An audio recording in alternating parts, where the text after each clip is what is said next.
Bismillahirrahmanirrahim. Assalamualaikum warahmatullahi wabarakatuh. Alhamdulillahirrabbilalamin. Saya panjatkan kepada Allah Subhanahu wa Ta'ala, Tuhan yang Maha Kuasa, yang Maha Pengasih, telah memberikan kenikmatan berupa kesehatan kepada saya dan tentu saja juga kepada para peserta semuanya. Dan pada kesempatan ini kita berjumpa lagi melanjutkan pertemuan yang lalu. Oleh karena itu, mudah-mudahan para peserta semuanya, siswa-siswi SMP yang berbahagia dimanapun Anda berada, bisa mengikuti, menyimak kajian yang saya sampaikan yang terkait dengan materi kedaulatan rakyat dan sistem pemerintahan Indonesia. Pada bagian ini akan saya sampaikan tentang peran lembaga negara sebagai pelaksana kedaulatan rakyat. Ini merupakan bagian yang keempat dari bab 3 kelas 9 mata pelajaran PPKN semester 1.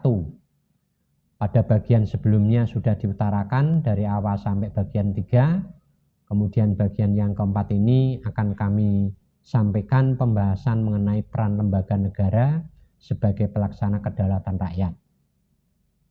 Perlu saya ingatkan kembali bahwa lembaga negara yang sekarang ada atau yang diatur sesuai dengan Undang-Undang Dasar 45 meliputi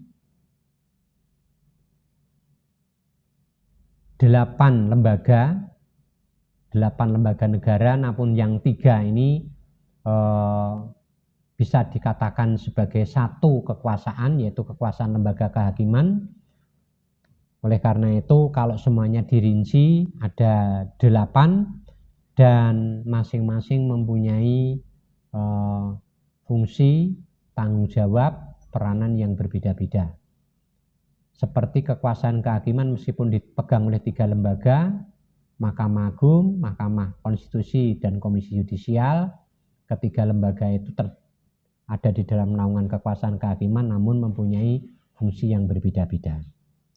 Baiklah, para siswa yang baik, akan saya sampaikan mengenai peran lembaga negara pelaksana kedaulatan rakyat yang pertama, yaitu Majelis Permusyawaratan Rakyat atau MPR. Ada perbedaan kedudukan MPR ini berdasarkan Undang-Undang Dasar 45 sebelum dan sesudah amandemen. Sebelum amandemen, MPR ini dikatakan sebagai lembaga tertinggi negara. Setelah amandemen, sebagai lembaga negara. Jadi tidak ada kata tertinggi. Merupakan lembaga negara yang sepenuhnya melaksanakan kedaulatan rakyat. Setelah amandemen, kedaulatan rakyat tidak hanya ada di tangan MPR, namun dilaksanakan di tangan rakyat, dilaksanakan menurut Undang-Undang Dasar. Jadi bukan satu-satunya lembaga MPR saja yang melaksanakan kedaulatan rakyat, kekuasaan tertinggi tetap di tangan rakyat, tapi pelaksanaannya menurut undang-undang. Tinggal bagaimana undang-undang itu mengatur di dalam pelaksanaan kedaulatan rakyat. MPR sebelum amandemen, lembaga-lembaga yang memperoleh kekuasaan dalam penyelenggaraan negara dari MPR, sedangkan setelah amandemen lembaga-lembaga negara semuanya merupakan pelaksana kedaulatan rakyat, termasuk MPR melaksanakan sebagian kedaulatan rakyat. Jadi kalau sebelum amandemen satu-satunya itu lembaga MPR, kalau setelah amandemen MPR merupakan bagian dari lembaga yang bertugas melaksanakan kedaulatan rakyat. Keanggotaan MPR meliputi seluruh anggota DPR ditambah dengan seluruh anggota DPD. Ini berdasarkan pasal 2 ayat 1 Undang-Undang Dasar 45. Anggota DPD setiap provinsi 4 orang dari seluruh anggota, tidak lebih sepertiga anggota DPR. Ini diatur di dalam pasal 8 Undang-Undang Dasar Undang-Undang Nomor 22 tahun 2003. Ini keanggotaan MPR. Sedangkan tugas dan wewenang MPR mengubah dan menetapkan undang-undang dasar. Mengubah dan menetapkan undang-undang dasar. Mengubah itu amandemen, kalau di Indonesia itu di 45 sudah dilakukan 4 kali amandemen, dan melantik presiden dan atau wakil presiden. Tercantum di dalam pasal 3 ayat 2 UUD 45, dan memberhentikan presiden atau wakil presiden manakala betul-betul terbukti presiden atau wakil presiden melakukan pelanggaran undang-undang dasar. Tugas dan wewenang MPR berdasarkan Undang-Undang Nomor 22 tahun 2003 mengubah dan menetapkan undang-undang dasar, melantik presiden atau wakil presiden berdasarkan hasil pemilu dalam sidang paripurna, memutuskan usul DPR berdasarkan putusan Mahkamah Agung, Mahkamah Konstitusi untuk memberhentikan presiden dan atau wakil presiden dalam masa jabatannya. Jadi terkait dengan pelanggaran tadi, ya, prosesnya apabila presiden melakukan pelanggaran, tugasnya diawasi oleh DPR memberikan peringatan, kemudian tetap dilanggar oleh presiden, DPR melaporkan kepada MPR, baru MPR memanggil presiden untuk diadakan sidang istimewa. Itu pun setelah mendapatkan rekomendasi dari Mahkamah Konstitusi kalau presiden benar-benar melakukan pelanggaran.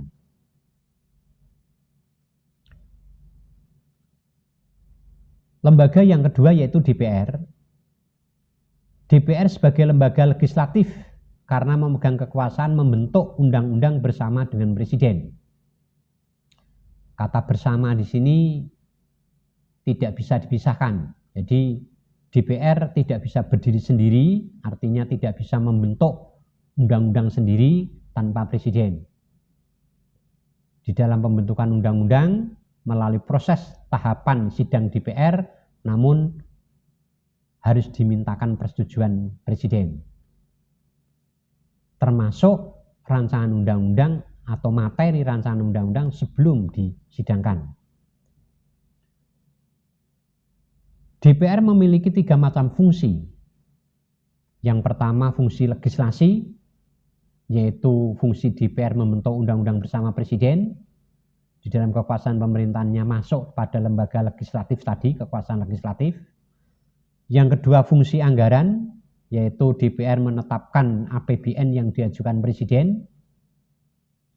Yang ketiga fungsi pengawasan, yaitu melakukan pengawasan terhadap pelaksanaan undang-undang dan APBN serta kebijakan lain yang dilakukan oleh pemerintah. Jadi ini nyambung para siswa, nyambung dari keterangan saya sebelumnya. Jadi tugas DPR melakukan pengawasan, di dalam pengawasan terdapat pelanggaran atau tidak dapat pelanggaran, itu dicatat oleh DPR. Apabila terjadi pelanggaran memberikan memorandum tidak diperhatikan, sama seperti yang tadi saya jelaskan.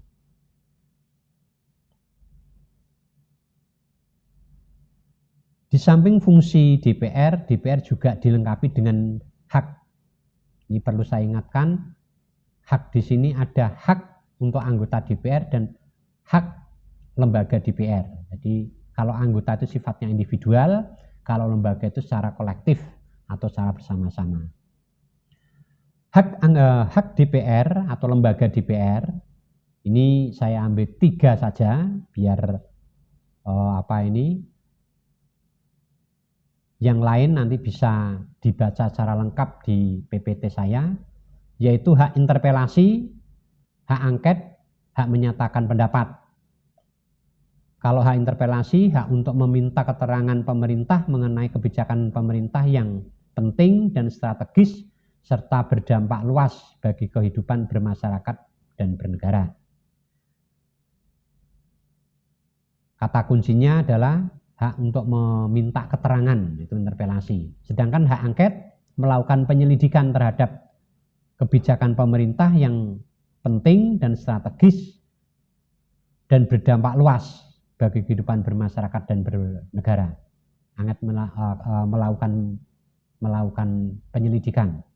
Hak menyatakan pendapat, yaitu hak untuk menyatakan pendapat terhadap kebijakan pemerintah atau mengenai kejadian luar biasa yang terjadi di tanah air atau situasi dunia internasional serta rekomendasi penyelesaiannya. Ini menyatakan pendapat. Di samping itu ada juga hak mengajukan RUU, ada hak mengajukan pertanyaan. Nah, perbedaannya apa dengan yang tadi menyatakan pendapat? Sama-sama minta keterangan. Kalau mengajukan pertanyaan ini dilakukan oleh DPR, bisa secara lisan. Nah, ini bisa secara lisan dan bisa secara tertulis. Kemudian berikutnya, selain secara kelembagaan DPR yang mempunyai hak tadi, anggotanya juga mempunyai hak. Di antaranya adalah hak imunitas. Itu hak perorangan DPR. Yaitu hak anggota DPR untuk tidak dapat dituntut di muka pengadilan terkait dengan pernyataannya atau pendapatnya yang disampaikan dalam persidangan. Jadi kalau anggota DPR dalam sidang itu menyampaikan pendapat, menyatakan pendapat, kemudian ada suatu yang salah, mereka tidak bisa dituntut di pengadilan atas kesalahan yang dilakukan kalau mereka melakukan suatu perkataan atau pernyataan yang ada di dalam sidang. Ini tidak bisa dituntut di pengadilan. Jadi hak imunitas itu hak kekebalan hukum bagi anggota DPR. Kemudian hak protokoler, hak untuk memperoleh penghormatan berkenaan dengan jabatannya dalam acara-acara kenegaraan atau acara resmi maupun acara kenegaraan. Jadi protokoler. Nah, ini karena hak, kalau anggota-anggota DPR sekarang ini berbeda dengan anggota-anggota zaman Orde Baru. Kalau anggota DPR sekarang ini lebih enjoy, lebih nyaman kalau tidak usah ada protokoler. Kecuali memang acara itu betul-betul resmi yang menyangkut hajat hidup orang banyak. Ini biasanya lebih leluasa atau geraknya lebih bebas. Kalau protokoler semuanya diatur oleh protokolnya, sehingga dari berangkat, bicara, mengadakan forum dan sebagainya ini diatur oleh protokoler. Waktu ini dimanage dengan sebaik-baiknya. Ya. Kemudian tugas dan wewenang DPR yang terkait dengan tiga fungsi tadi, ya, membentuk undang-undang untuk dibahas bersama Presiden, memberikan persetujuan perpu, memperhatikan pertimbangan DPD atas RUU dan lain sebagainya. Nanti bisa dibaca di PPT lebih lengkap. Yang jelas tugas dan wewenang ini terkait dengan mulai dari RUU menjadi UU, kemudian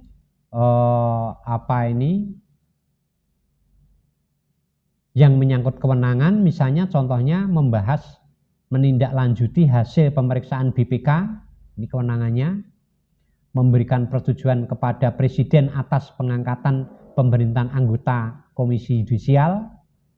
Sekarang ini harus mendapat persetujuan DPR, itu kewenangan DPR. Memberikan persetujuan calon Hakim Agung yang diusulkan Komisi Yudisial untuk ditetapkan sebagai Hakim Agung oleh Presiden dan sebagainya. Ini kewenangannya.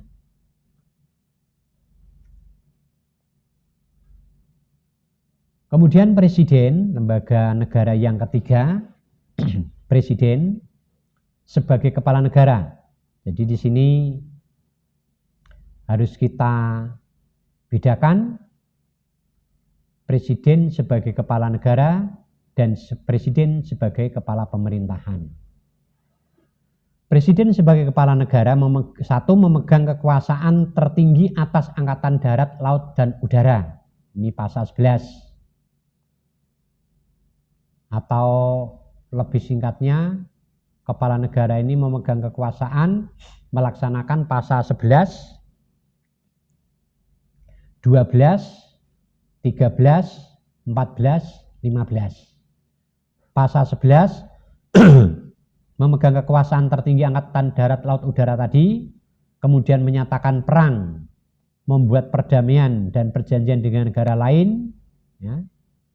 Kemudian pasal 12 menyatakan keadaan bahaya. Pasal 13 mengangkat duta dan konsul dengan memperhatikan pertimbangan DPR.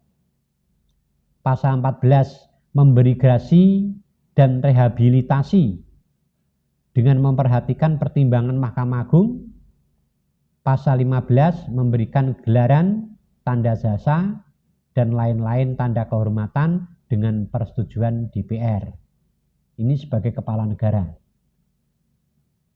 Sedangkan sebagai kepala pemerintahan,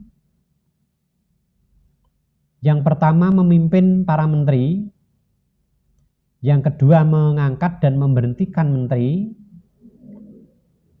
berikutnya membentuk peraturan pemerintah untuk melaksanakan undang-undang, membentuk Dewan Pertimbangan Presiden, membuat aturan pelaksanaan program dan melaksanakan program pembangunan. Yang terakhir, kekuasaan terkait dengan fungsi legislasi, Presiden berhak mengajukan rancangan undang-undang. Nah, itu kepala pemerintahan. Jadi semuanya diatur di dalam Undang-Undang Dasar 45, namun fungsi atau kedudukan Presiden sebagai kepala pemerintahan sangat berbeda dengan Presiden sebagai kepala negara. Berikutnya lembaga negara, yaitu Badan Pemeriksa Keuangan atau BPK. BPK ini mengelola keuangan negara yang terkait dengan tugas Presiden dan DPR. Karena RAPBN diajukan oleh Presiden kepada DPR, kemudian disahkan oleh DPR menjadi APBN. Setelah APBN ini diserahkan kembali kepada Presiden untuk digunakan sebagai pedoman penyelenggaraan program atau kegiatan. Nanti setelah satu anggaran 1 tahun itu selesai, membuat laporan, dan laporan ini nanti dilaporkan kepada BPK. BPK bertugas untuk memeriksa seluruh kegiatan yang berkaitan dengan anggaran negara.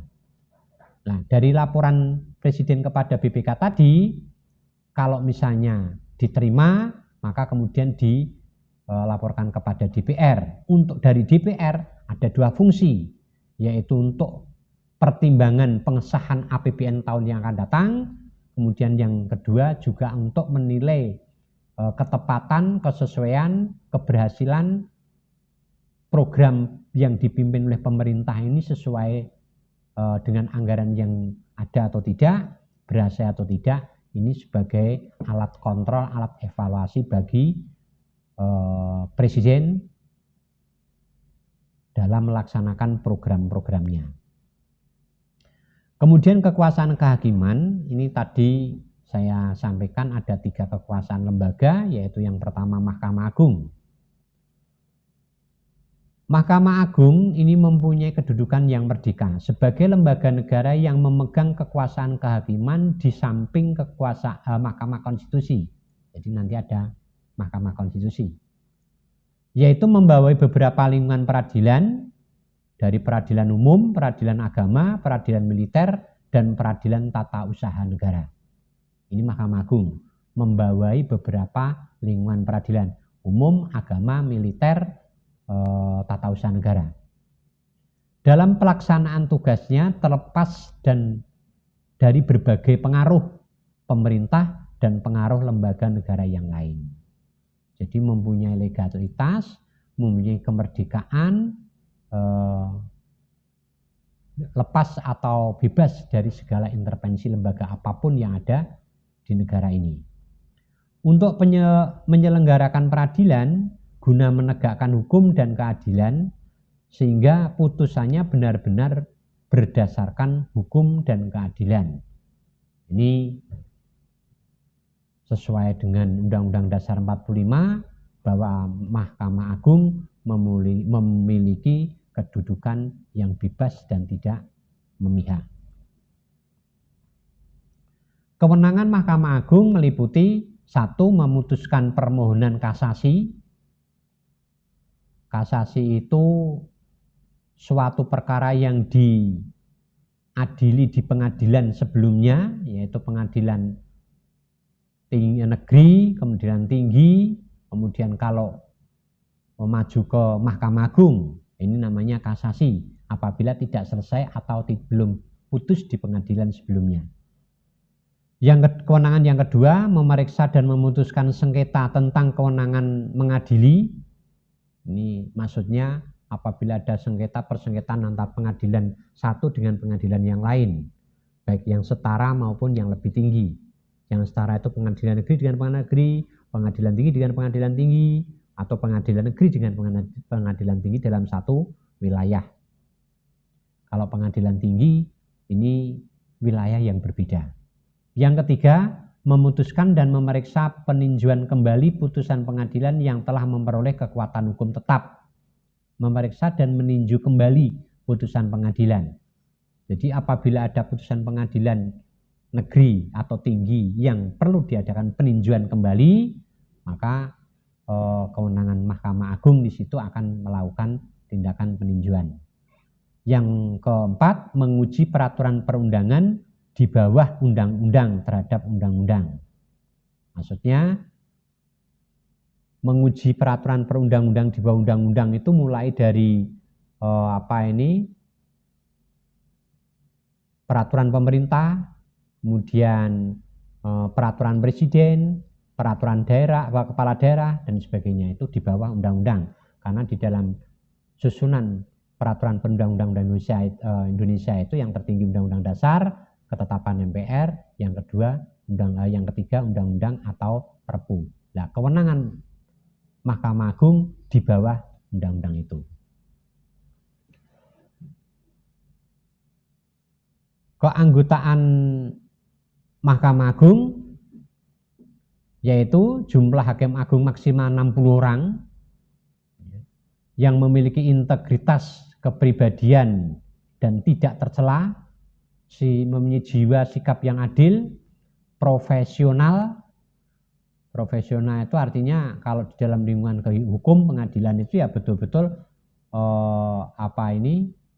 sesuai dengan disiplin ilmu yang dimiliki. Jadi tidak boleh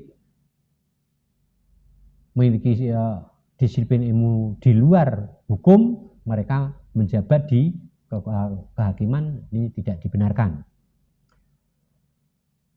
Dan memiliki pengalaman di bidang hukum yang cukup. Ini Mahkamah Agung. Kemudian lembaga kekuasaan kehakiman yang berikutnya yaitu Mahkamah Konstitusi. Yaitu sebagai lembaga negara yang melakukan kekuasaan kehakiman yang merdeka untuk menyelenggarakan peradilan guna menegakkan hukum dan keadilan. Keanggotaan Mahkamah Konstitusi terdiri dari 9 orang hakim konstitusi yang ditetapkan oleh Presiden. Memiliki integritas kepribadian dan tidak tercela, adil, dan negarawan yang menguasai konstitusi dan keanekaragamannya. Jadi anggota Mahkamah Konstitusi harus betul-betul menguasai secara komprehensif, menyeluruh, dan umum. Kewenangan Mahkamah Konstitusi meliputi mengadili pada tingkat pertama dan terakhir yang putusannya bersifat final untuk menguji undang-undang terhadap undang-undang dasar. Maksudnya yang diuji undang-undang itu terhadap undang-undang dasar itu sesuai enggak undang-undang yang baru ini dengan undang-undang dasar. Kalau ada sesuatu pasal atau ayat yang tidak sesuai dengan kehendak undang-undang dasar, ini yang berhak menguji adalah Mahkamah Konstitusi. Termasuk juga kalau misalnya ada partai politik yang harus mendapat sanksi pembubaran, ini juga kewenangan Mahkamah Konstitusi. Yang terkait dengan partai politik, mungkin dalam pemilihan umum yang mengumumkan hasil pemilu, kemenangan pemilu itu juga Mahkamah Konstitusi. Ya. Berikutnya lembaga negara Dewan Perwakilan Daerah atau DPD. Ini merupakan lembaga bagian dari anggotanya bagian dari MPR yang diwakili dari setiap provinsi berjumlah 4 orang dan anggota keseluruhannya tidak boleh melebihi atau maksimal sepertiga dari anggota DPR.